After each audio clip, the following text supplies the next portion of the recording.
Hello everyone. তো দেখো আমি অনেক দিন ধরেই দুধের সর জমাচ্ছিলাম, কারণ আমি ঘি করব বলে। তো ভাবিনি আমি যে ঘি করতে পারবো। তো দেখো ফার্স্টে ঠান্ডা জলে ওটাকে আমি মিক্স করে নিয়েছি, তারপরে মিক্সি গ্রাইন্ডারে দিয়ে ওটাকে ভালো করে আমি গ্রাইন্ড করে নেব।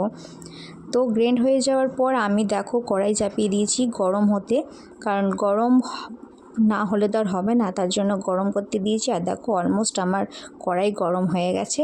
আর যে মিক্সিটা দিয়েছিলাম, মানে মিক্স করে রেখেছিলাম গ্রাইন্ডারে, ওটা আমি দিয়ে দেবো। এবার বিশ্বাস করো প্রথমে আমার এত মন ভেঙে গেছিলো যে ভাবলাম যে হবেই না, কিন্তু আমার বরমশাই বললো যে না, এরকম করেই হবে, তুমি চিন্তা করো না, লাস্ট অবধি দেখো।